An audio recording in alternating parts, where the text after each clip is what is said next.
FinTech companies are much more nimble, much more agile, and they're able to supply the necessary product and services in a much more efficient way than we've seen in the past.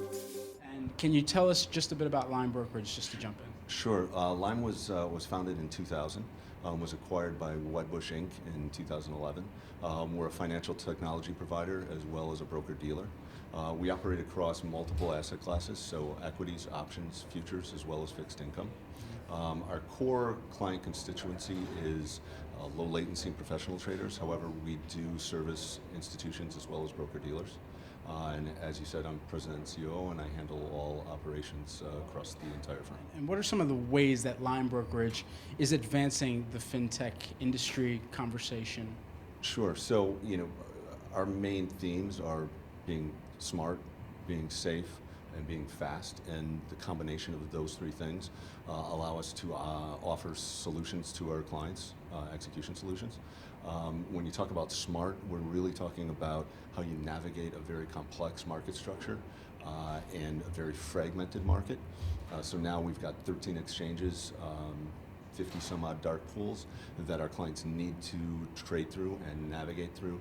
And so we offer solutions to help them do that, mainly through algorithms and routers, smart routers. When you talk about safe, you're talking about really the three R's. For us, risk, measuring and controlling risk, reliability.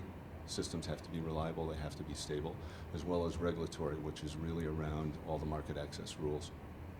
Lastly, being fast and just having very efficient systems that can allow our customers to navigate that complex market structure. You touched a bit there on how you're supporting your customers and kind of getting them exactly what they need, but what do they need from the broader fintech environment?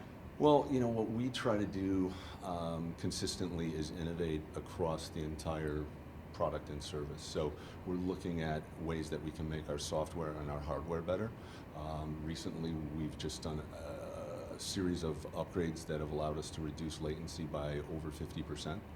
And we're also, beyond just hardware and software, we're looking at the network and ways that we can continue to build that, because it's our ecosystem and we need to control it and we need to be able to operate for our clients and ourselves across that.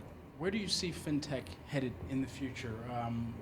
What is the future of this discussion that we're having today here at the conference? We're going to touch on it a little bit in the panel that I'm moderating later, but I think a lot of it is around that there's a void that needed to be filled over the last several years, which was there was a lot of product and service that was provided by large banks and bulge bracket brokers, which is no longer there. The fintech companies are much more nimble, much more agile, and they're able to supply the necessary product and services in a much more efficient way than we've seen in the past. And I think that's a real big trend for us.